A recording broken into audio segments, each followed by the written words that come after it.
The business account, making things simple. A business account.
And we welcome you back once again to the conversation as we are now preparing for the discussion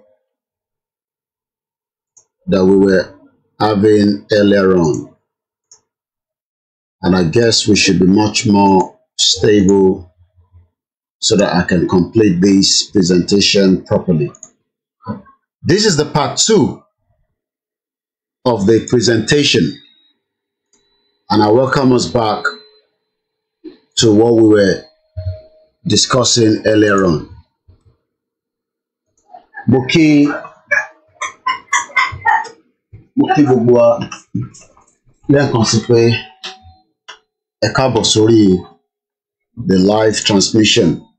So we are back, and I would like to do justice to this presentation as much as possible. So if you're joining me for the first time, this is Koiki Media, where we bring the world closer to the doorsteps. And this is where we discuss what we need to know when it comes to the right to self-determination and try to do some kind of comparison with other countries that gain their independence, what they have to do, what the process was, and how those countries eventually became countries today. So all these is what I'm going to be discussing tonight. And I welcome you once again in Woolwich. I welcome you in Scotland, in Wales, from wherever you're joining me tonight. And welcome once again. As I'm about to start the presentation from where we were earlier, so we will just do a recap of what we want to discuss. All my platforms is working. I haven't set up the Twitter yet. I don't know whether we should go live on it. I believe that the system I'm using now is a bit much stable and much stronger than the previous one. So, but for now, let me just focus on the presentation. Mo kí gbogbo wa, mo fẹ́ kó jẹ́ pé Yorùbá mo fẹ́ sọ tó pọ̀ jù lálẹ́ láti lè fi ṣe àlàyé fún gbogbo àwọn tí ó ń gbọ́ mi. Torí pé ó ń dùn ọ̀pọ̀lọpọ̀ pé pẹ̀lú gbogbo akitiyan tí a ti ń bá bọ̀, kí ló wá lè dé tí Declaration Yorùbá Nation tí wá sí ìmúṣẹ?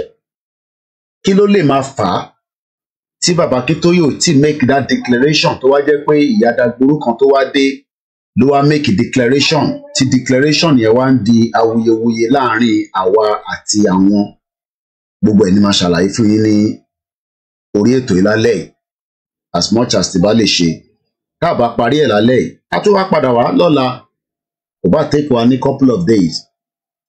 It is not about pé kó lọ ṣe declaration. It is about what happened nígbà tẹ́ bá ṣe pé ẹ ti declare. Kí ni authenticity ẹ̀ pé tí gbogbo àgbáyé ò bá tẹ̀ gbọ́ pé tó bá tẹ̀ accept pé wọ́n declare Yorùbá Nation, kí ló dé tí wọ́n tún sọ̀rọ̀ nípa ẹ̀? Àti pé ṣé Ukraine tó declare ní 32 years ago, aago 10 àbọ̀ ló ṣẹ̀lú. Ẹ káàbọ̀ lẹ́ẹ̀kan sí gbogbo ẹ̀yin tí ẹ ti gbárapọ̀ mọ́ wa padà. So ẹ jẹ́ ká wọnú ètò yẹn lọ díẹ̀díẹ̀. Bí mo ti ṣe ń kí ọmọdé náà ni mò ń kí àgbàlagbà. A kí ọba Elédùmarè, ọba tó ní wá, tó dá wa, ọba tí ó ń fi làákàyè tí a fi ń bá yín sọ̀rọ̀ tó ń fún wa ṣe. So ẹ jẹ́ ká padà sí fídíò tí a wò lẹ́ẹ̀kan. Ẹ jẹ́ ká play lẹ́ẹ̀kan sí again. And let's allow the advert to pass through. Now let's listen to it. Had been called by the leaders of last week's coup. Gorbachev promised that after a new union treaty was signed, there'd be immediate negotiations with republics which want independence. But the union is now breaking up without him. This pro-independence rally in the Ukraine was just another example of the mood of separatism sweeping the nation. Local officials in the capital, Kiev, stormed the Communist Party headquarters, requisitioning documents and sealing offices. Party activity has been suspended. Mr. Gorbachev now seems unable to prevent that collapse. His union treaty is looking increasingly irrelevant, most republics opting for direct agreements free of central control.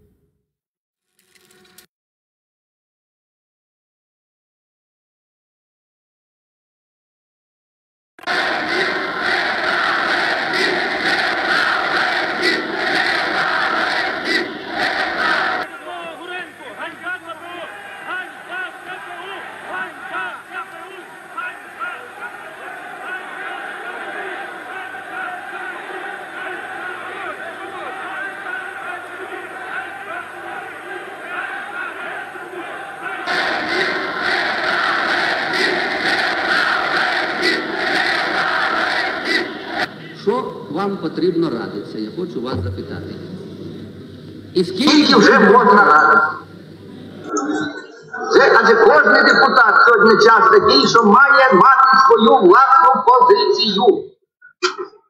А проголошення не... Now, mo fẹ́ kí a fi ẹ̀mí sí nísìn nígbà tí ọ̀pọ̀lọpọ̀ bá ń béèrè pé declaration kí ni meaning declaration ẹ rí pé àwọn tí ẹ̀ ń wò yìí inú ilé amòfin wọn ni wọ́n wà nígbà tí wọ́n fẹ́ ka Act of Declaration of Independence of Ukraine. Ìbéèrè tí ẹ gbọ́dọ̀ fi sẹ́mi nísìnyí pé kí ló wá dé tí àwọn Yorùbá politician mo kí gbogbo ẹ̀yin ìyá aládàá tẹ́tí wọlé ẹ̀yin ìyá lálùbáríkà ẹ̀tẹ̀yin bàbá lálùbáríkà àtẹ̀yin ọ̀dọ́ kí ló wá dé tí declaration tí Dúpẹ́ Onítìrí ṣe kí ló dé tí a fi ń sọ pé ó wà invalid kò sí nǹkan kan tó jẹ́ pé ó declare àfi pé ó parọ́ fún gbogbo ọmọ Yorùbá 32 years ago làwọn eléyìí tí wọ́n ṣe yìí ẹ rí pé ó ní àpẹẹrẹ ẹ̀mí pé àwọn olóṣèlú wọn náà fọwọ́ sí so ó make it at some point easy for that declaration to sustain. Reason tí bàbá Akíntóyè táwọn kan ní ìjọ ló máa declare ṣé kò ní declare ni mo kíyà tó bí mi lọ́mọ lẹ́ẹ̀kan sí Kúnlé Bakers ẹ̀gbọ́n mi dáadáa kò ní bàjẹ́ fún ẹ Ọlọ́run bá ń fi gbogbo ọkàn ẹ balẹ̀ bó ti ṣe fi ọkàn tàwa náà balẹ̀ á fi tiẹ̀ náà balẹ̀ lágbára Ọlọ́run. Thank you so much for your love and for being there with us for a very long time. Mo kí gbogbo ẹ̀yin tẹ́tí wọlé ìyàwó náà mo kí ẹ má kí n fi kíké ká má fi distract program torí pé mo fẹ́ kí a kọ́ ẹ̀kọ́ èní ní Independence Day àwọn Ukraine mo kí jayajaya tó bá wà lórí ètò mo kàn fẹ́ ká ní a better understanding.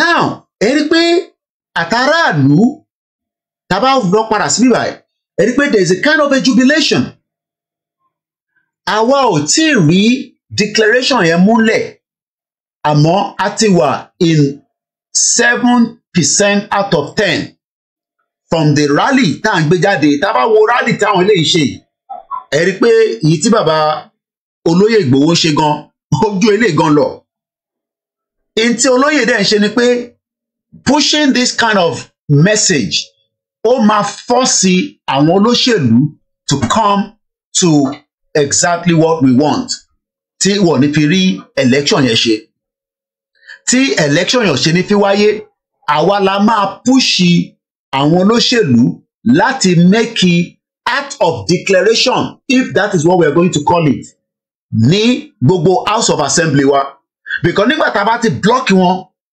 mọ́nu house tí wọ́n lè ṣe kankan tí a bombard wọn mọ́bẹ̀ tó ń ṣe pé a kó bọn lọ bọ̀ in large quantity in large proportion of people just like bí àwọn Ukrainian ṣe ṣe ní 32 years ago ó wà lára àwọn tó fọ́ọ̀sì àwọn representative wọn láti accept pé though àwọn kan wà lára àwọn representative wọn that wanted a full exit out of what is called the Soviet Union níjọ́ náà lọ́hùn but àwọn kan fẹ́ lọ just like báwa náà ṣe ní wọn nísìn lóòótọ́ tá a bá tẹkùn àwọn olóṣèlú kọ̀ọ̀kan I'm sure pé wọ́n máa ní yes but àwa ò lè sọ̀rọ̀ àwa expect ẹ̀yin pé kẹ́ push okay TikTok doesn't like picking numbers so ó ti disconnect wa wàhálà wọn ti pọ̀ jù so I'm just gonna leave it for now.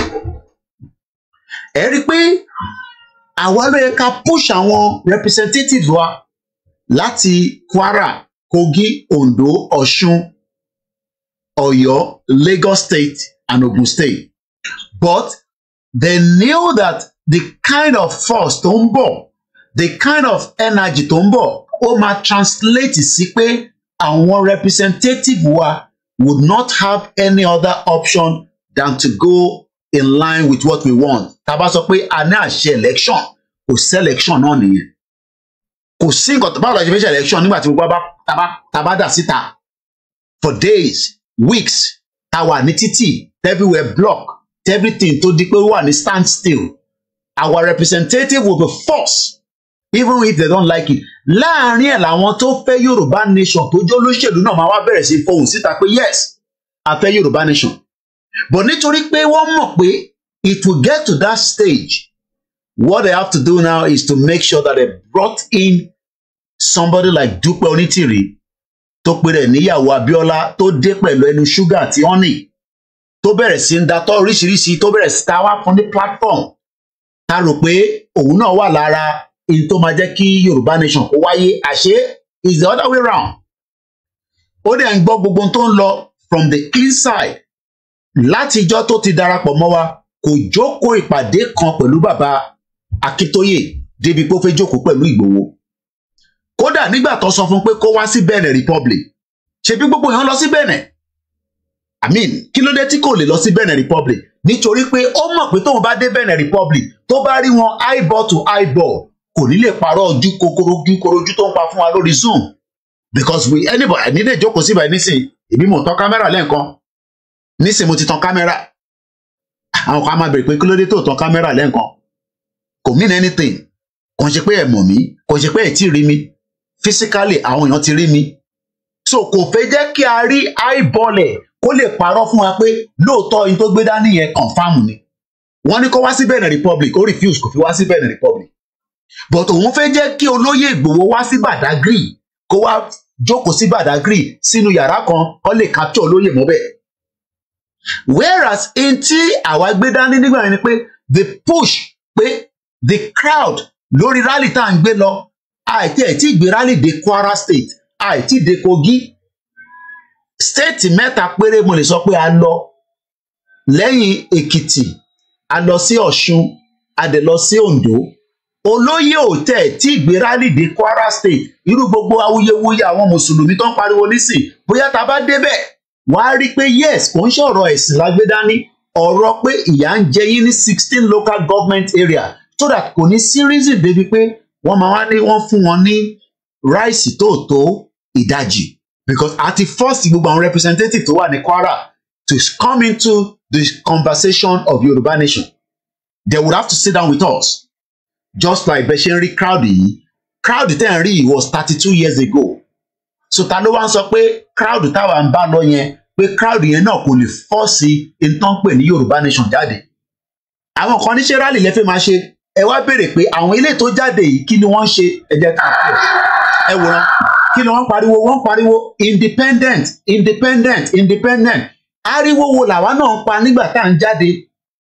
ariwo kí là ń pa nígbà tá à ń sọ pé a fẹ́ kúrò nínú Yorùbá nation àmì nínú Nàìjíríà ariwo pé we want to have our own independent nation ariwo yẹn là ń pa but unfortunately we were interrupted by Dúpẹ́ Onítìrí Dúpẹ́ gangan ló wọlé ló disrupt that movement because she knew that kò ní wá rí bàbá Akíntóyè gbogbo pé ẹ bàbá ò fẹ́ ṣẹgbẹ́ òun ò ní ṣẹgbẹ́ how can you say you want to get a country and you don't want to have people to work with you èmi ò fẹ́ kí bàbá Akíntóyè wà nínú ẹgbẹ́ kankan mo fẹ́ kó dá dúró and all that bullshit and all that rubbish that she was saying because ó refuse láti lọ sí Benin Republic nítorí pé ó mọ̀ pé tó bá lọ sí Benin Republic ó máa ní ìjókòó pẹ̀lú wọn wọ́n dẹ̀ máa bí láwọn ìbéèrè kankan kò ń ṣe ìbéèrè orí Zoom kódà ìjìnlẹ̀ fúnra rẹ̀ ò lè sọ pé òun ti rí Dúpẹ́ Onítìrí rí àti gbogbo àwọn tọ́jọ́ ń bá ṣe none of them okay tẹ́ bá ní kò mátà pé láti rí the question is how is this campaign of 32 years ó yàtọ̀ sí campaign táwa bẹ̀rẹ̀ this was 32 years ago in Ukraine in an analog stage tí bá ní ká lọ wo fídíò Ìgbòho ẹ jẹ́ kí n lọ mú fídíò chief wa ká wá linus pẹ̀lú eléyìí tí ẹ̀ ń wò kẹ́ wá máa béèrè lọ́wọ́ ara yín pé kí ni ìyàtọ̀ tó wà níbẹ̀ kí ni ìyàtọ̀ tí à ń ṣe nígbà yẹn tó yàtọ̀ sí eléyìí ẹ rí i pé it is almost the same thing you need rallies you need the push will force your representative that do not want to be part of it into a conversation that they will not have any. Okay, ó dà ń pé Èkìtì ni mo fi save Èkìtì rally, so I have to go under E. A, B, C, D, E. Ẹ jẹ́ kí n mú rally yẹn jáde. Ìta máa ń sọ pé you don't see Ìgbòho. Ẹ wá rí i pé Okay, so what you rí if we get this mo fẹ́ lọ wo orúkọ mo fi save Èkìtì náà ni Ìgbòho Èkìtì jẹ́ kó mọ̀, all right, Ìgbòho Èkìtì jẹ́ kó mọ̀. So let's find that video again. So let's go and look for it. Mo kí gbogbo ẹ̀yin tí àwọn ọlọ́pọlọ ni mo ń bá sọ̀rọ̀. I'm not talking to àwọn tí kò lè ní understanding kan tí mo ń sọ. Okay, now this is Ekiti rally. Ẹ jẹ́ ká jọ rally.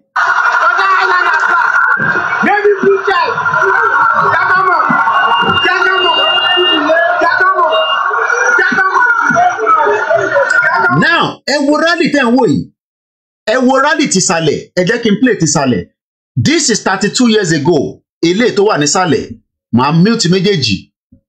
Now, ẹ wo difference rally yẹn. No, ẹ jẹ́ kí n tún padà sẹ́yìn. Kí ni ẹ lè sọ fún mi pé ilé ìtariwo tó ń pa ní 32 years ago àti tí olóyè ń pariwo lókè yẹn? Mo fẹ́ fast forward sẹ́yìn again. You can see that they knew exactly what was coming up. They knew exactly. Okay, má bínú. There's a. Okay, now I think you can see. Mo move it. What's it? Look at. Ẹ jẹ́ ká release the audio méjèèjì. Kẹ́ wá máa rí the kind of synergy. Audio mic tèmi náà máa jáde. So mo fẹ́ kẹ́ wo echo yẹn bó ṣe máa jáde. Ẹ má bínú, mic tèmi náà máa wà on while the Igboho rally that is going. So this is the kind of vibrant, this is the kind of energy to travel ní gbogbo time tá à ń gbé rally yẹn káàkiri. Màá fẹ́ play ti Ukraine yẹn náà. Kẹ́ wá máa wò pé so that means pé the kind of thing tá à ń ṣe nígbà yẹn òun làwọn Ukraine náà ṣe ní 32 years ago. Let's listen to it.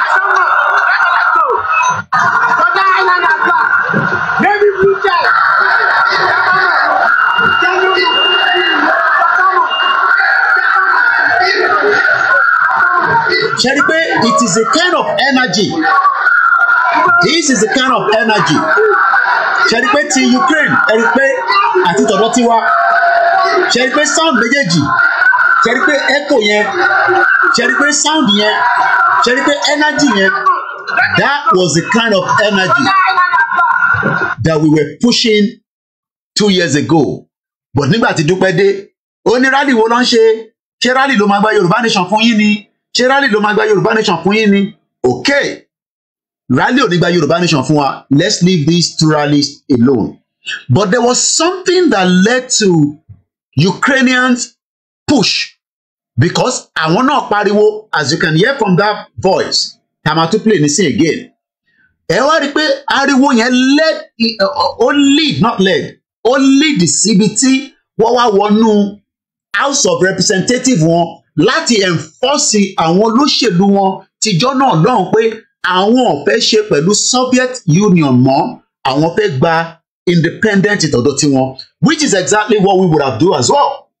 Because tá bá ti wà ní títì tá à ń pariwo lójoojúmọ́, then there will be a kind of, yeah, there might be confrontation, there might be some heat there and there might be some bash there, but at the end of the day, it will give us the push. Push yẹn nísìn ni wọ́n slow down. Eléyìí ṣe pé we don't need ẹ̀rí ìbọn náà wà wọ́n eléyìí ni. No, they don't have a gun. All they have is the same flag. Wọ́n ní ṣé flag nìkan lẹ fẹ́ máa ṣe, ṣé banner nìkan lẹ fẹ́ máa ṣe, ṣáriwo Yorùbá nation nìkan lẹ fẹ́ máa pariwo lójoojúmọ́, ọ̀nà wo lẹ fẹ́ fi gbà, kí ni template náà, and all this nonsense. And that literally divert the attention of the people. So ẹlòmíì gan tí mind ẹ̀ wà at stake, tí mind ẹ̀ wà settle. Anyway, nígbà tí wọ́n kúkú ti ṣe Yorùbá nation, ó yá lọ tẹ̀ka fún Tinubu. At the end of the day, government ti ń run by. Kí ni outcome government? Time will tell. Let's listen to this now. They are shouting ní èdè tiwọn, èdè ìlú wọn pé we want independent. Báwa náà ṣe sọ pé Yorùbá nation now. Yorùbá nation now. And at the end of the day, you can tell that there is a difference in what we were doing to what Dupe Onitiri brought on board. Let's listen now.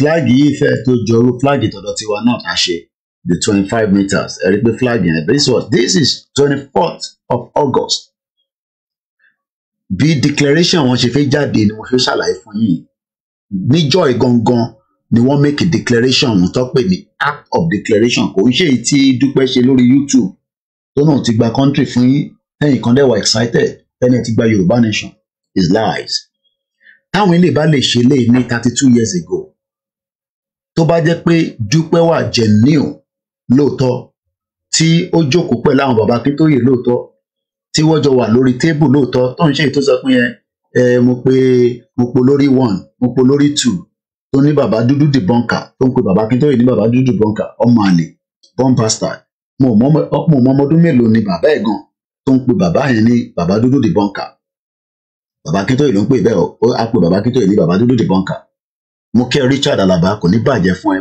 ìfẹ́ tó ní sí Ìgbòho Ọlọ́run abẹ́ Elédùmarè bá nífẹ̀ẹ́ wọ náà bá ń kí gbogbo àwọn aráalé tó ń pe bàbá Akíntóyè bàbá 88 years old tó ti ń kọ history Yorùbá láti 1970 tí bóyá Dúpẹ́ sì wà níbi tí wọ́n ti ń wọ pátá fún tó ń ṣe òṣì káàkiri bàbá Akíntóyè yẹn ló wá ń pè ní bàbá dúdú debunker tó náà ń pe Ìgbòho dáhùn lóhùn tó bẹ̀rẹ̀ sí ń parọ́ fún gbogbo ọmọ Yorùbá left and right nítorí pé ìtẹ́yìn fẹ́ gbọ́ òun lòún sọ fún yín yẹn but ìtẹ́mi fẹ́ sọ fún yín ni pé ọ̀nà táwọn Ukraine fi gba declaration wọn òun lẹ̀ ń gbọ́ lọ́wọ́lọ́wọ́ yìí bó ṣe di pé èní di ọjọ́ Independence Day Ukraine tó ń pè ní 24th day of August ló ń celebrate so ìwọ tó bá sọ pé a ti gba country láti November tó wá ń pe Jésù tó ń pè ànábì you must be very stupid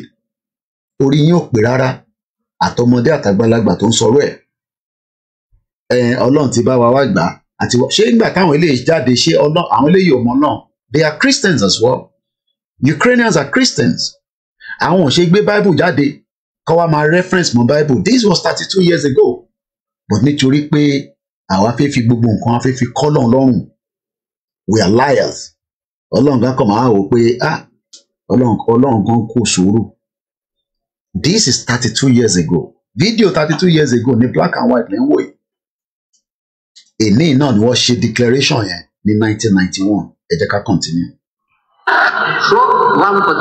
kí ló fẹ́ sọ níbí báyìí ibi táwọn representative wọn tó ti ń sọ̀rọ̀ nílé arákùnrin tó ń sọ̀rọ̀ ló ń pè ní Leonard Karachuk what do you need to consult about èdè wọn náà ló ń sọ èdè tó ń sọ yẹn ó ṣe wá ń bá wa translate ẹ̀ ara ta fi ń sọ pé one people one culture one language so ìwọ tí o sì ní lọ́kàn pé Dúpẹ́ ti bá ẹ gba country ó jẹ́ tètè yá mẹ́mí ẹ̀ kúrò ńbẹ̀ tó bá kúkú sọ pé òfin ṣe Yorùbá nation èyí máa bá Nàìjíríà fọ lọ títí tí Yorùbá country máa fi dé bọ̀tọ́ bá ń sọ fún ẹ pé ó ti gba Yorùbá country ọmọ tuntun ẹ̀dá kò sí kankan tó jọ bẹ́ẹ̀ irọ́ ló wà bẹ́ẹ̀ irọ́ ló wà níbẹ̀ sọ pé mi ni mo sọ bẹ́ẹ̀ let's continue.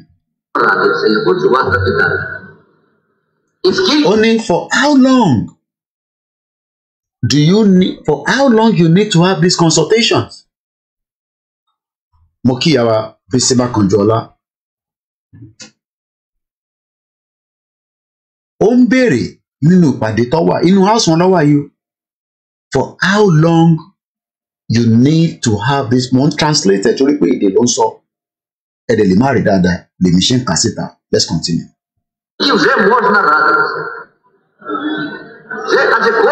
These days is the time when each and every deputy need to have his own position on the matter wo ni wọn náà fẹ́ independent tó bá jẹ́ pé àwa náà continue push tá à ń bá lọ mo kí àwa beauty àmọ̀ pé tó bá jẹ́ pé àwa náà continue ní trajection tá à ń bá lọ tó bá jẹ́ pé àwa náà continue níbi tí a ti ń gbé gbogbo ọ̀rọ̀ yẹn káàkiri ní gbogbo ilẹ̀ Yorùbá there would have no other option àwọn olóṣèlú wa láti jókòó pẹ̀lú wa láti make a decision tí a fẹ́ yẹn but kàkà bẹ́ẹ̀ wọ́n fẹ́ lọ ṣe kí ni wọ́n kọ́kọ́ lọ àtáàkì Ìgbòho sínú ilé wọ́n rí yẹn ṣe mo ń sọ fún yín pé bí Ukraine bó ṣe gba independent wọn òun lè ń wò lọ́wọ́lọ́wọ́ yìí. Ẹ jẹ́ ká continue. Ó ní these days is the time when each and every deputy needs to have his own position on the matter. Position wo ni the independence of the Ukrainian náà mà ló ti gba independent ní 32 years nísìnyí. Ìdí tá a ṣe ń sọ fẹ́yìn kan ni pé ẹ farabalẹ̀ Bàbá Akíntóyè àti Ìgbòho Ṣèbánjí Ayélóge YSDF wọ́n mọ ọ̀nà tí a fẹ́ fi lọ. Gbogbo ohun tí Dúpẹ́ wá sọ diversion ó wá divert mind wa away from ìta tí ń bá lọ tẹ́lẹ̀. And I've said it again and again. Àti gbogbo àwọn tó ń bá pariwo wọ́n mọ̀ lẹ́mìí ara wọn pé there is nothing called Yoruba nation as a country yet. Депутат сьогодні час такий, що має мати свою власну позицію. Акт проголошення не... Now, ibi tó ti fẹ́ ka act of declaration ṣe rí pé inú ilé amòfin wọn ló ti fẹ́ kà. Ẹ imagine tó bá jẹ́ pé alọ́ọ̀kì gbogbo àwọn Lagos House of Assembly tí gbogbo àjọ wà nínú house tó lókàlùkù ò lọ sẹ́niwẹ̀ tájọ́ ń sùn tájọ́ ń jí níbẹ̀. They will be forced to either accept what we want or there will not be any sitting in the House of Assembly. This is exactly part of what we would have done. Ìyẹn ni Lagos ò ṣe jẹ́ kẹ́ gbé rally wá síbẹ̀ torí ó mọ̀ pé tí rally yẹn bá ti lè múlẹ̀ ní Lagos State ó máa take effect ní gbogbo state tó kù. That's why they have to keep killing us every time tá bá náà fẹ́ lọ sí Lagos State. Àwọn ilé ti fẹ́ ka act of declaration kò ń ṣe èyí tí Dagboruka tí wọ́n kà lórí YouTube fún yín tọmọ kékeré kan ọ̀dà pọ̀ ọmọ kan wà l'Amẹ́ríkà yẹn kà ọ́ tó lọ múyàn kan wà yẹn ka France àwọn náà ti gbà kódà tẹ̀ ní paper declaration yẹn because tó bá jẹ́ pé wà ní Wikipedia ti sọ fún yín pé ẹ ti gba Yorùbá nation Wikipedia lélẹ̀ nísìn and Wikipedia has the evidence that there was act of declaration paper yẹn lè ń wò yìí document yẹn lè ń wò níwájú yìí in tó fi declare Ukraine ní 1991 32 years ago táwọn kan wá ń sọ fún yín pé ẹ má jẹ́ kí Kóìkì rí o ẹ má jẹ́ kí bàbá Dìbọn kárí o lẹ́nu wọn ẹ má jẹ́ kí Ìgbòho rí o. This is the act. Mo ti expand èdè wọn ló fi kọ́ ṣe rí pé ó ní òǹtẹ̀ evidence wà video evidence wà ṣe rí pé ó wà dated 24th August bá a tẹ̀ mọ̀ èdè wọn a ṣáà ti mọ̀ pé August nìyẹn a dẹ̀ mọ̀ pé 1991 nìyẹn àwa wá English version ẹ̀ ká máa kà síta but this is how a declaration took place in Ukraine. Ẹ máa wonder pé Kóìkì báwo ló tún ṣe tí wàá mọ ilé well ibi tí bá jókòó sí èmi sọ fún yín pé I take my time. Èmi ní international journalist yín ní gbogbo Yorùbá nation ẹ forget ẹ kò ń ṣe tẹnu kò sẹ́ni kankan tó lè beat mi láàrẹ̀ mo mọ yín ní kò ń ṣe pé wọ́n ṣe ń sọ fún mi ní international wise ẹ jẹ́ kí n sọ fún yín bí ṣe gbọ́ pé ní Ukraine celebrate declaration wọn ibi báyìí ni mo wà tí mò ń wo mo fẹ́ lọ sórí history mi lórí YouTube and this is where I was in tí mò ń gbọ́ lọ lélẹ̀ mo fẹ́ sọ̀rọ̀ nípa omi àti ship bọ̀ kò ń ṣe léèní ní máa ṣe yẹn mo fi join it together video bèbí ni mò ń wò she's like also somebody I love to listen to. Leon ló wà ó ti kúrò níbẹ̀ arábìnrin ó good gan ẹni tó bá dẹ̀ good ni wọ́n náà máa lọ máa wá bí wọn náà ṣe fẹ́ bó tẹ̀ lè ṣe bóun ṣe ń ṣe at least kí wọn náà lè ṣe díẹ̀ ẹ rí i pé mo ti wo fídíò yẹn títí dé 52 minutes ibi tí mo jókòó sí náà ni mo ti bẹ̀rẹ̀ láti beginning oríṣiríṣi nǹkan ló sọ níbẹ̀ nínú tó sọ mo ti rí more than 10 things tí mo lè fi ṣe program lẹ́yìn lórí láti fi educate gbogbo ọmọ Yorùbá lára ẹ̀ ní ọ̀rọ̀ omi inú fídíò yìí ni mo ti gbọ́ inú fídíò yìí mo ti gbọ́ tí mo fi lọ mú eléyìí jáde sílẹ̀ tàbá ní time lálẹ́ màá sọ̀rọ̀ yìí lórí tàbá jẹ́ kó gba omi mọ́ yín lọ́wọ́ ẹ regret it for life ẹ̀yin tẹ́ sọ pé ẹ fẹ́ Nàìjíríà ọ̀rọ̀ mi lọ́sẹ̀ sọ níbí báyìí, but this is another topic. Gbogbo kọ̀ńténà tó ń lọ sí Amẹ́ríkà wọ́n níbi kan tó máa ń gbà tó ń pè ní Panama Canal. Panama Canal yẹn omi fresh water ló máa raise ship yẹn wá sókè. Màá ṣàlàyé yẹn fún yín, mo fi mix ẹ̀ pẹ̀lú nǹkan tí mo fi ṣe lálẹ́. But inú bíbá ẹni mo ti gbọ́ pé today in history ni Ukraine celebrate their independence. In tó fi mú mi jáde láti fi sọ̀rọ̀ lórí bó ṣe gba independent wọn. Mo wá lọ Google ẹ̀, mo wá rí i pé báwọn ṣe gbà ọ̀nà tó fi gbà òun la fi ń ṣe presentation lálẹ́ yìí. So ẹ jẹ́ ká gbọ́ nǹkan tí bèbè sọ. The iconic clock tower overlooking the Kaaba in Mecca was hit by lightning.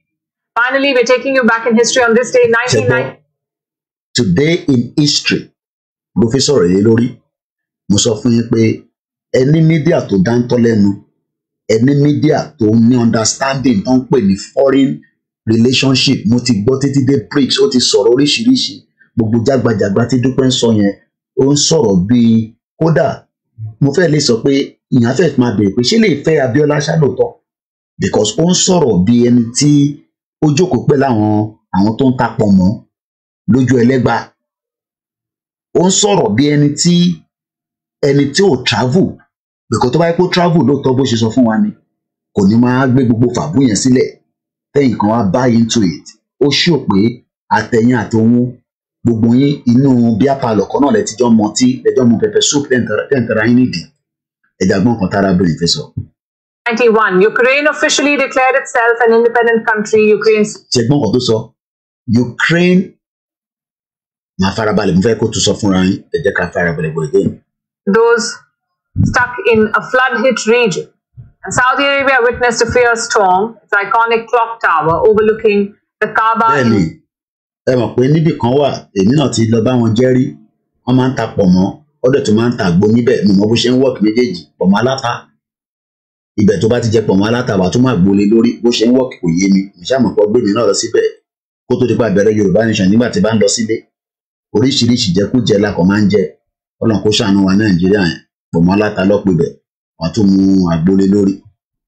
Mecca was hit by lightning. Finally, we're taking you back in history on this day, 1991. Ukraine officially declared itself an independent country. Ukraine said that it would no longer follow the laws set by the USSR. Eventually, in December, voters approved. Ṣẹgbọ́n kan tó sọ mẹ́rin.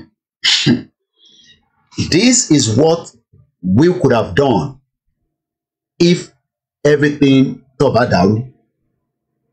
Because àwọn olóṣèlú ò ní agbára aráàlú la rí ní bíbáyìí. That is the evidence here. No, not this one. This is the evidence. Wọ́n ti fẹ́ ka out of that declaration. Mo kí gbogbo ẹ̀ tẹ́ ń wọlé, ẹ má bínú pé mo lè máa dárúkọ ilé kankan so that ká lè máa kí gbogbo yín dáadáa ká tó parí program. So tá a bá wá jókòó táwa ń sọ̀rọ̀ fún yín, èèyàn kan wá máa sọ fún mi pé kémi accept ẹ̀ bẹ́ẹ̀, ó ti declare náà nìyẹn, orí gbogbo yín ò pé ṣe rò pé bí àpàlọ́ ni mo wà ní. We are talking about something that is very, very important in the history of people. 6 hours lárábìnrin ṣe fídíò 69,000 people ti gbọ́ nítorí pé ó kúrò ní Wion, ó ti wá sórí first post, ó gbóná kódà èmi gan máa ń fẹ́ gbọ́ nǹkan tó ti sọ ni. Èèyàn kan wá sọ fún yín àti gba country wa, ẹ jẹ́ ká tó rìn wá ní díẹ̀ sí ká tó máa tẹ̀síwájú. Ibi tẹ́mi ti mú ọ̀rọ̀ Ukraine tẹ́ ń gbọ́ lálẹ́ òun lẹ ti gbọ́ yẹn. That shows that is what I do. I sit. Mo sọ fún yín pé gbogbo Tani Ọlọ́run yẹn is a distraction. Iṣẹ́ pọ̀ lọ́wọ́ wájú pé ká focus Tani Ọlọ́run wọn máa gba bílẹ̀. Let us continue to educate our people on the reason why we need to leave that olórí burúkú bomb bastard country. So let's go further again. In Mecca was hit by lightning. Finally, we're taking you back in history on this day, 1991. Ukraine officially declared itself an independent country. Ukraine said that it would no longer follow the laws set by the USSR. Ǹjẹ́ àwa náà lè ṣerú ẹ̀? Yes. Ṣé ìgbà tóun declare nísìn, ṣé òfin Nàìjíríà kọ́ lẹ ṣì ń follow orí gbogbo yín òpin? Ẹ ti ń mu páínpáín.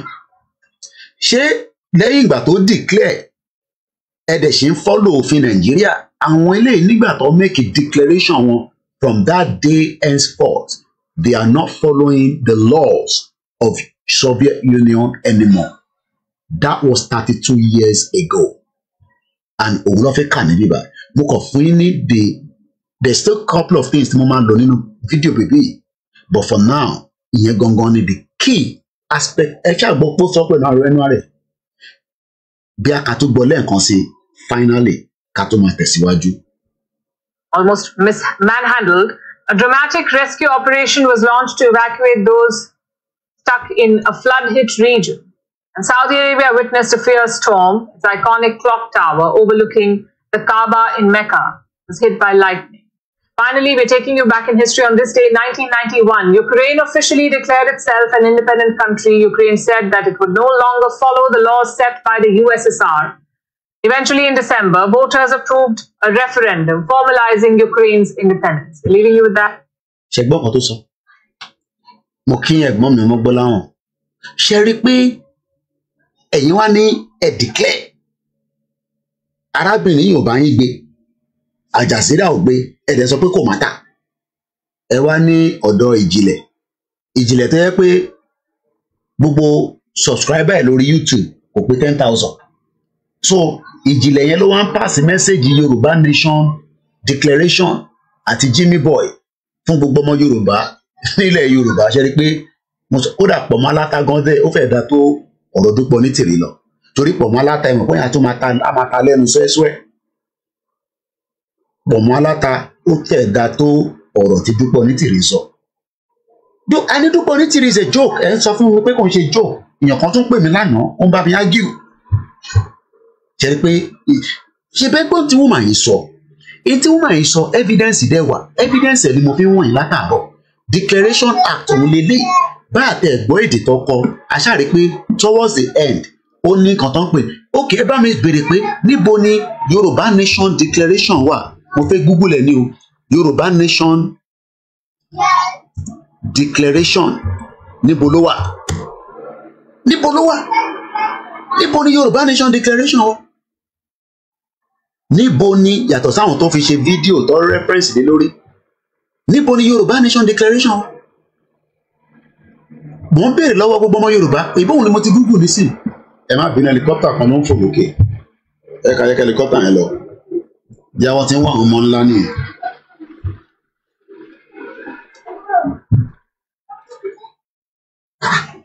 Adé ń sọ fún yín pé kẹ́ ṣe sùúrù ẹ náà fẹ́ gbọ́ kí ló dé ganan ok mo ti type ẹ̀ sí bíbá yín nísìn ṣèbí nǹkan tó bá jẹ́ pé ó wà authentic tíyẹn kan ṣe ń sọ fún mi pé no tíyẹn kan sọ fún mi pé kí kémi tún lọ wo United Nations website lápapọ̀ nínú United Nations website ìbọn wọn ni mo ti fi sí bíbá yín nísìn Yorùbá Nation Declaration bí ṣe Google ẹ̀ nísìn ó jẹ́ kó gbé gbogbo declaration yẹn síta fún wa ẹ wá sọ Yorùbá Nation ẹ wá sọ di àwàdà kẹríkẹrí ìjìnlẹ̀ wá jókòó ó ń sọ garbage lẹ́nu Jimmy Boy ìyẹn sọ garbage wọn níyàn kan jẹ́ alákàjẹ́ àbí àkàjálẹ̀ àbí àjàkálẹ̀ àrùn one bastard àwọn ìyá tí mo mọ bó ṣe bí Amẹ́ríkà ok mo ti gbà pé púpọ̀ mi yàn wá appear ok bí bá tẹ appear àmọ́ bó ṣe fún ní visa àmọ́ bó ṣe dá Amẹ́ríkà nígbà tẹ wá dá Amẹ́ríkà upgrade ara yín gbàtẹ́ pé Yorùbá movie ní púpọ̀ ọ̀nù yín wò for a very long time ní understanding tó ń pè ní foreign and international policy ṣe bóun ni mo wá fi síbí báyìí mo níbo ni declaration náà wà níbo ni declaration náà wà òun dà níbo ni document náà wà Wikipedia ọ̀gbìn síta ìjìnlẹ̀ maggot àti àjàkálẹ̀ coronavirus. I think some of you do not understand how the world really works. Bí a kì í tún kọ̀ padà sẹ́yìn díẹ̀, let me give you a bit of how the world works. Mo fẹ́ padà sí nǹkan tí bèbè sọ níbí báyìí when it comes to kò sọ̀rọ̀ moon. Ẹ jẹ́ ká nígbà tó ń sọ̀rọ̀ nípa BRICS. Now what he accepted more countries into the BRICS. Kẹ́kọ̀ọ́ wo bí international news tẹ́yìn jókòó pẹ̀lú jagbajantis jagbawèrè tí jìlẹ̀ jókòó tó ń waste time rẹ̀ tó náà ń ṣàìsùn. These are the new countries to join BRICS: Egypt, Saudi Arabia, Iran, ọ̀dọ̀yìn Abdullahi, United Arab Emirates, Ethiopia àti Argentina. Nàìjíríà ò sí níbẹ̀, so máa mú Nàìjíríà mọ́. Nàìjíríà ń ṣèlú, sọ wọn pé kò ń ṣèlú, so forget it. Gbé Nàìjíríà sẹ́gbẹ̀jọ. 1, 2, 3, 4, 5. No, 1, 2, 3, 4, 5, 6. 6 countries have joined BRICS. Their membership starts next year, January 2024. So ìyẹn ń ṣe nǹkan kó wá máa sọ pé mo bò mọ́lẹ̀ mo fẹ́ jẹ́ kọ́ rí. Ṣé Yorùbá nation wá gẹ́gẹ́ bí family business ni? Tó wá di pé òun nìkan ló gbà, òun nìkan náà ló ní understanding ẹ̀, òun nìkan náà ló máa ṣe country yẹn, òun nìkan náà ló máa wá gbé ìjọba délé wá. Ó dà pé gbogbo yín ti ń mu cocaine. Ó dà pé cocaine ẹ ti ń fẹ́ sínú agbárí yín. À ń sọ̀rọ̀ tí ó make understanding fún yín ẹ̀ fi gbọ́. Let me just play kẹ́kọ̀ọ́ gbọ́ bí bèbí ṣe analysis ẹ̀ níbí báyìí. Okay, nígbà tí Cyril Ramaphosa tó ń sọ̀rọ̀ lélẹ̀. Mo fẹ́ rewind ẹ̀ díẹ̀ sẹ́yìn. I'm not gonna play everything. Ẹ̀kọ́ gbọ́n kan tó fi sọ. This is how foreign policy and international people, these are the talk. Kò ń ṣe ẹgbẹ́ ẹlẹ́mu, ẹgbẹ́ dání pẹ̀lú ìjìnlẹ̀ maggot tó ń sọ jágbajàgba lẹ́nu. Democratic Republic of Ethiopia, the Islamic Republic of Iran, the Kingdom of Saudi Arabia, and the United Arab Emirates to become full members of BRICS. The membership will take. Àwọn tó join BRICS lásán nìyẹn. So tẹ́yìn bá wá join ni ẹ wá sọ pé ti ní country, so kò ní wá sí any kind of country tó máa debate, tó máa ṣe analysis lé lórí, tó máa sọ̀rọ̀ lé lórí. Mo sọ fún yín, ẹ má lọ ní high blood pressure. Gbogbo ẹ̀yin tí ẹ sọ pé ti gba country, high blood pressure ó máa dé wá bá yín because ẹ máa wà frustrated because woman yìí máa wá àtàmù ó náà need $1 million òun fẹ́ fi gbé ìjọba délé wọlé. So $1 million nísìnyí ló máa gbé ìjọba dé wọlé tẹ́ fi padà yín tẹ́ ẹ fẹ́ raise $1 million.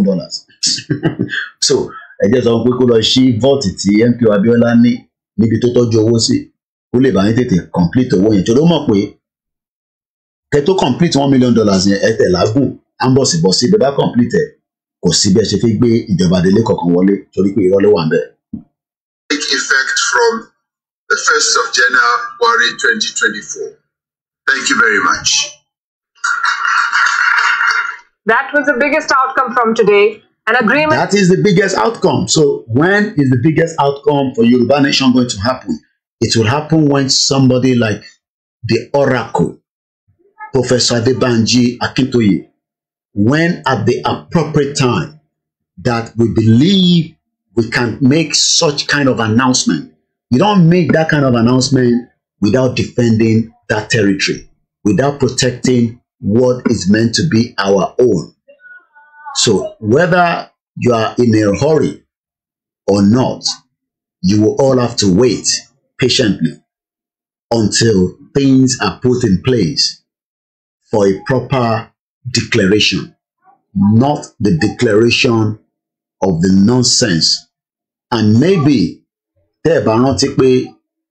Yoruba Nation is only registered under the UNPO, which has a document, which has a video, which has evidence, which have everything it takes. As you can see there, video evidence here. Arise Television ló sọ̀rọ̀ yẹn ní 2021. Again, you can see there, the evidence is there. Baba Akintoye lọ interview ní bíbá during that discussion. Nítorí pé COVID ni ó jẹ́ kó lọ sí ibẹ̀ láti lọ ṣe program yẹn ni, but because of the COVID at that time, bí àyẹn lẹ́yìn mix up. Yes, there was also the mint, which was meant to have been Mexico, India, Nigeria, and Turkey. Yes, mint country. But Nigeria is a waste of time. Ó ti delay ayé gbogbo other African countries. So it's a complete joke. And this is why I'm also really delighted actually to be introducing Professor Banji Akintoye. I'm going to unmute him just to make sure that he is actually here. What is so special about the Yoruba World Congress that we're welcoming in today is that in many ways it's a new... Just the way Egboti Cyril Ramaphosa, the president of South Africa, which if we welcome our new members into the BRICS, bẹ́ẹ̀ làwọn ilé náà ṣe welcome wa. Kò wá ń ṣàwà nìkan lọ welcome níjọ́ yẹn. Gbogbo àwọn tẹ́ ń wò nínú Zoom yẹn, àwọn ìlú tó welcome náà nìyẹn. Tàbá ní kẹ́ donate owó fún wa, it's a voluntary donation. It's not for Yoruba Nation, it's for the project of Koiki Media to keep the job going. So details are on the screen. Fún ẹ̀yin tí ẹ̀ ń wò lórí YouTube. musakalam1@yahoo.com. The first bank is 3096808848.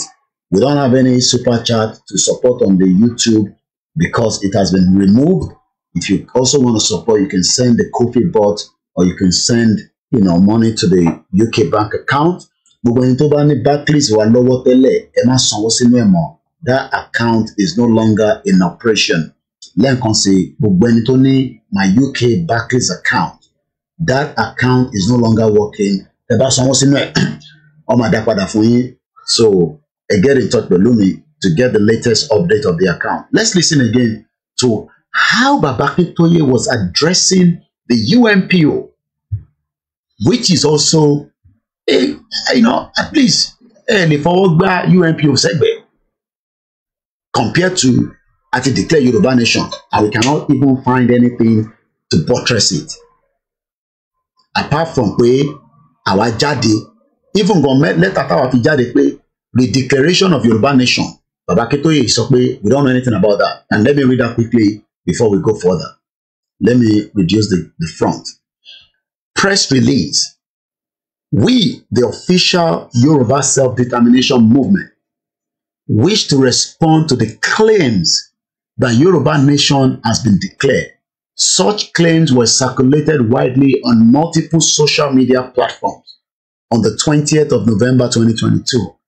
These claims are false. Tó bá sọ pé nǹkan false, irọ́ ni. Tó bá lo fake visa d'Amẹ́ríkà, tó bá gbé mú ẹ̀wọ̀n ló ń lọ. Yóò mọ̀ pé gbogbo olúwọlé tẹ máa ń ṣe yẹn.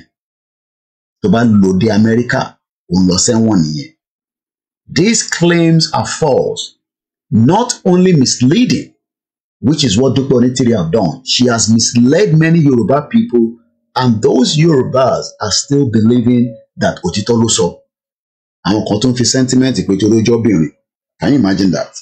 So, àwọn ìyá wa tí wọ́n wà lórí ètò pẹ̀lú mi, ìyá wa Beauty Àmọ̀pé, ìyá wa Bísí Mákanjúọlá, àwọn grandma Gbémilékè, my own mother, Alájà Airat, Alájà Bàrúwá, gbogbo àwọn màmá dáadáa, Mrs. Janet Fashakin, Ìyá Jagun, so àwọn yẹn ò kì í ṣe obìnrin.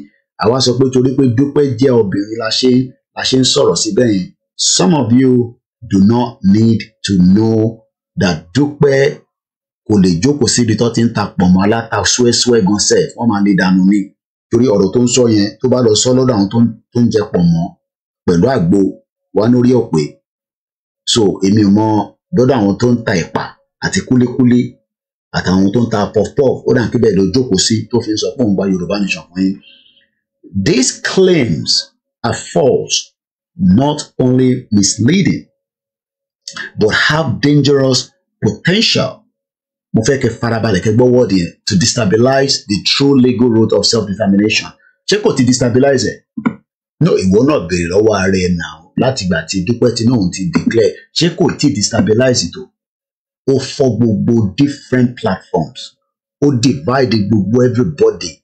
Àwọn kan ti sọ pé ó ti declare. Wọ́n wá lọ ń jubilate lọ́dọ̀ Ìjìnlẹ̀ nínú 7,000k view tó ní. And I'm not joking. Ìjìnlẹ̀ doesn't have 10,000 followers on his YouTube channel. I can show you. So when some of you think that we are lying, we talk with evidence. Mo sọ fún yín pé kò ní kankan tó ń pè ní rédíò. Turkey ò fún ní license radio station lọ́lọ́ pa. Mix LR ló ń lò. Pé òun nílé gbogbo subscriber tó ní 7.1. Gbogbo video tó ti ṣe so far is less than, is less than 900. So you think that this carry water? You think that this can be a test of time? Some of you need to come to reality that it's a lie. Kò ṣe pé mo fi ń bàjẹ́, but irọ́ ló ń pa. Lórí Yorùbá Nation pọ̀ ti declare irọ́ ni ìjìnlẹ̀ máa kọ̀ sí pa. Ó mọ̀ yẹn dájúdájú, but it is very difficult for him. There could be inducement. There could be a financial gain. There could be whether what he promised for máa fún ní visa Los America, because a mọ̀ pé Jídé tó wà nínú Yorùbá Nation tẹ́lẹ̀ láàrin world media ó sọ fún wa pé ojú owó ń pọ́n ìjìnlẹ̀. Èmi kọ́ mo sọ, máa mú fídíò yẹn jáde. Ó sọ fún wa lẹ́yìn, ó sọ ní gbangba, because ẹ mọ̀ pé yẹn máa ń ṣe travel Los America. Ìjìnlẹ̀ sọ fún pé kó jọ kó ràn wá sí America. Ó jẹ́ pé mo fi ń bàjẹ́.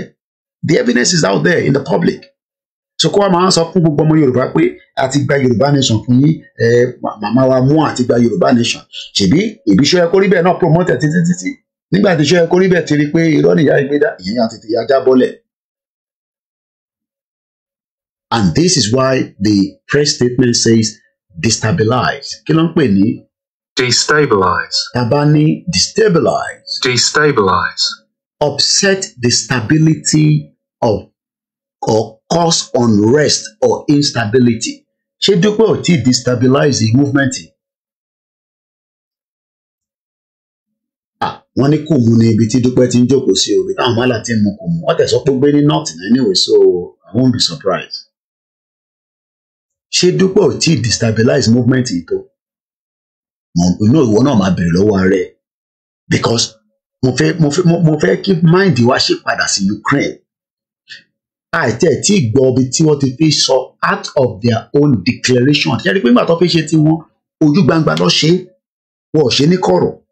Kò ń ṣe pé wọ́n bo aṣọ, wọ́n bojú bí eégún, bojú olóró ń bọ̀, bó ṣe kì í ṣe má ṣe o. Wọ́n sọ Yorùbá Nation, ó sọ di àwàdà kẹ́ríkẹ́rí. Ìyẹn làwọn kan fi máa ń sọ fún wa pé ó dà pé gbogbo yóò serious. Báwo lẹ tẹ̀ ṣe jẹ́ kí woman tẹ̀wọ́, báwo ló ṣe wà ní yín gan sef? Báwo lẹ ṣe jẹ́ bíkọ́ ẹnu ẹ dùn náà? Ṣèbọ́dọ̀ ayé kò tọ́ ló lọ, àbí kinní kan tòótọ́ kinní kan bẹ́ẹ̀ ló ti kọ́kọ́ lọ sọ pé Abdulsalam gbogbo ẹ̀ náà gimmicks ni. It's part of the preparation to come and deceive us. Ìyá Dagboru 2 by 2. So you can see that she destabilized the true and the legal route of self-determination. Since the beginning of the struggle in 2018, we have sought to employ only a peaceful method, utilizing the legal instrument outlined in the international law and the Nigerian Constitution provision for self-determination. These methods have not changed. The only person authorized to speak on behalf of the Yoruba self-determination movement is nobody than Professor Banji Akintoye. We therefore caution all Yoruba people to be wary of believing anything reported by other sources. And the other sources, no, Ijile Marcos. And that source does not mean that it's well heard all over the world. But the proportion of the Yoruba people that are listening to Ijile are still being convinced that it is true. Dupe made a declaration, and that declaration is authentic. And I am now using that declaration to review the same declaration similar to what we call declaration in Ukraine, which we can say that 32 years ago, this is how the declaration took place in Ukraine. And what it reads says, Act of Declaration of Independence of Ukraine. Let's go further.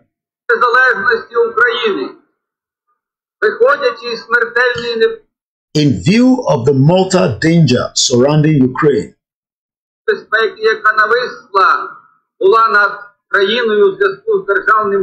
in connection with the state coup in the USSR on August 19, 1991,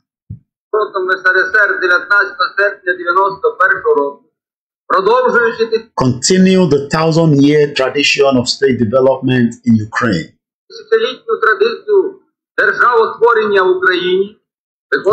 proceeding from the right of the nation to self-determination in accordance with the Charter of the United Nations and other legal documents implementing the Declaration of the State Sovereignty of Ukraine.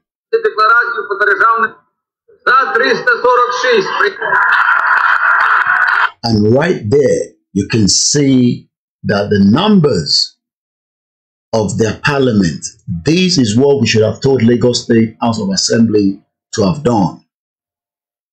A declaration even in the House in Lagos State would have sent a signal throughout the world. It would have sent a signal to CNN, Al Jazeera, United Nations, European Union, Federal Government of Nigeria. If we have made a declaration inside the State House of Assembly in Lagos State. So you can see that 346 against, one person was absentee or malinier. 3 people didn't vote out of 362. This is how the declaration took place in 1991 because our parliament as much as they were all under Soviet Union, every one of them have their own parliament. Just like Tobajepe will destroy regional government one could push for self-determination. And one could buy campaigner, how come mama sọ̀rọ̀ lábẹ́ wọn. But Eric Baba Akintoye ló wá ń gba gbogbo iṣẹ́ yẹn because àwọn olóṣèlú wọ́n fẹ́ nǹkan tí Baba Akintoye fẹ́. Because ọmọ kan tí Baba Akintoye bá ti gba tó fẹ́ yẹn, there will be new system in place. Ìyẹn ni arábìnrin ṣe sọ fún wa, ẹ rántí fídíò ẹ̀ tí a gbọ́ lọ lẹ́ẹ̀kan towards the end, where Ukraine stopped being part of Soviet Union. Let's hear that again from Aid was blocked from entering a venue, almost manhandled. A dramatic rescue operation formalizing Ukraine's independence. History on this day, 1991, Ukraine officially declared itself an independent country. Ukraine said that it would no longer follow the laws set by the USSR. So, nígbà tí Dúpẹ́ náà ti gba country fún yín, kí ló dé tó ṣì tún accept law Nigeria? Kí ló dé tó ṣì ń follow òfin Nigeria? Gbogbo ẹ̀yin tẹ́ wá ní wọ́n ti gba country yẹn, kí ló dé tí ẹ ṣì ń lo òfin Nigeria? Kí ló dé tí ẹ stop láti máa lo òfin Nigeria láti November last year? Oh, ẹ ṣì ń prepare, ẹ ṣì ń dúró de ìjọba délé, ẹ ṣì ń dúró de kí ìjọba délé dé, tó bá ti raise owó tán, so that ìjọba délé yẹn á wá gbé òfin constitution tí yín jáde, á wá gbé monetary system tí yín jáde, á wá gbé passport tí yín jáde, á wá gbé owó tí yín jáde. Do you know how many things is involved? Ẹ wá sọ countries, ẹ sọ the family business. Ẹ fi pin mọ́ra yín lọ́wọ́, ẹ sọ the family business. I don't think some of you knows the reality of what is called a country. I don't think some of you knows that there will still be, even in a country, there will be opposition. So ẹ wá fi mandate gbogbo nǹkan lé everybody lórí. Ó dà pé kò mú tẹ̀ mú, kò jẹ́ kẹ́ ní understanding. I'm not going to push too much on this program tonight. We've done 1 hour again. I will leave it for now like this. We will continue furthermore tomorrow. I just wanted to make it on record that Lenity Ukraine is celebrating Independence One. We touched on that same topic. That is the reason why we are out again. As much as, at least, it will be on record that 24th is Ukrainian independence. Even though many Yorubas do not want to accept the reality that you don't have a country yet. But the fact is, there's nothing called Yoruba Nation country as we speak right now. Declaration wa. Don't be deceived. Don't be fooled. Don't allow yourself to be deceived by this Gaiman 419 media that is telling you that they've declared a country. Yes, Bukmutonso is more like a campaign for awareness.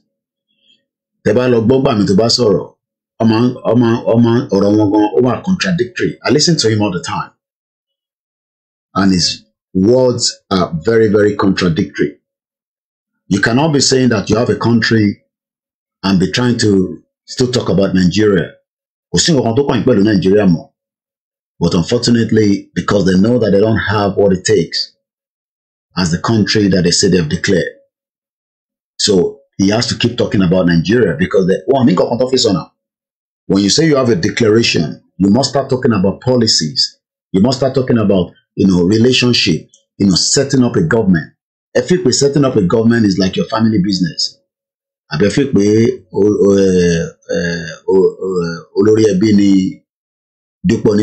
must all be joking. I think some of you must come back to reality. A country is not a joke. A country has a lot. Part of that, you will still have to negotiate within the people that are yours, not to talk about the external bodies that do not even want you to go anyway. So when we talk about declaration, maybe some of you need to go and study again, if you want to, Declaration of Independence of Ukraine. If Ukraine 32 years ago was able to achieve such, maybe there was bloodshed or not. I have not talked about that yet. I don't know. But we saw that there is a clear evidence from these two presentations. This is the part 2. We've done the part 1, even though there was a bit of glitch in the audios. I managed part 1 here. But from what we have discussed tonight, if you're still out there hoping, thinking that a Yoruba nation has been declared, you need to start thinking otherwise. Kemabalo develop symptoms in the body. It is entirely up to everybody to believe. But Jimmy Boy can sit in America and talk garbage. Even gone, the new airport, Timoriti Washisi, Louis Badon, would not even think of a declaration. They play the Yoruba nation land is because presently it is for Nigeria use. The same thing goes with the cargo airport. The 419 is saying that he has built. All I can say is that's a tarmac and a landing and taking off. We have 7 states in Yoruba land. Which one the feel we understand your declaration? What we are still doing is campaign and awareness.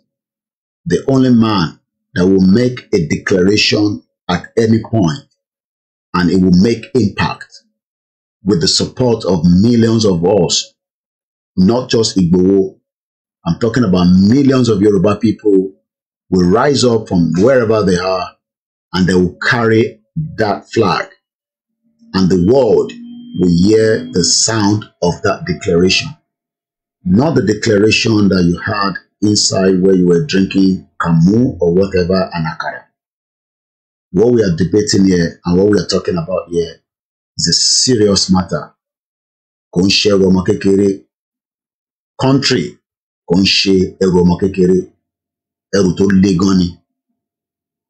family business. It has a lot of stakeholders. So if Dupe is thinking that I want to stakeholder, I think she's out of her mind. I will not say more than that. My name is Olawami Koiki, and the platform is Koiki Media, bringing the world closer to your doorstep. As I leave in the hands of the Lady Mary, I'll be out again tomorrow as we continue to enlighten, educate, and give you as much of reasons why the Yoruba has to go now before it is too late. Couple of things are coming up this weekend. There's a town hall meeting from Ilana Modua There's going to be another online radio that was going to be launched on Sunday, again from Ilanomodua. Canada Town Hall meeting. Can the Yoruba survive alone without Nigeria? There's also the youth conference coming up on Saturday. Tomorrow, Yonkan are having an event at exactly 7 p.m. The shortwave radio is still okay. You might want to switch it on, or you might want to download the apps on the Play Store. Don't let your mind trickle. We are on the right track. Emma Mikon, Emma Foya, Emma de Kiemi Koshe Ziggy Ziggy. Yes, it might look like nothing is happening right now, but I can tell you a lot will happen. And that lot that is going to happen will kickstart when it needs to start. But next month, at the New York General Assembly, United Nations General Assembly rather, the mega rally are coming out again to tell the world the reason why the Yorubas are agitating for the right to self-determination. From the east to the west, to the north to the south, different part of the world, Nibikibito Bawa, Mokiomode, Mokiagbalagba, Mokibubuile Konsi, Anthem Minimum Wow, so that I can end the broadcast. And on that note, shout out to you all. Triple DRS, Kunle Bakers, Ijaya, Abdullahi, Mr. Kerele, Yawabisi, and Yawabunileke, Iwapelewa, and as many of you on the Instagram. Nigeria will fall apart, just like Soviet Union did. It will happen in our lifetime. But the question is, we must continue to listen to instructions, especially from those leading the movement, so that because some of you do not want to listen. You want to be the boss of your own. And that's why Majid Ibrahim, thank you so much. And the rest of you, if I didn't mention your name, just checking out now. Koiki Media, bringing the world closer to your doorstep. Odaro.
Okay, we'll go and conceal. Odaro. That's enough.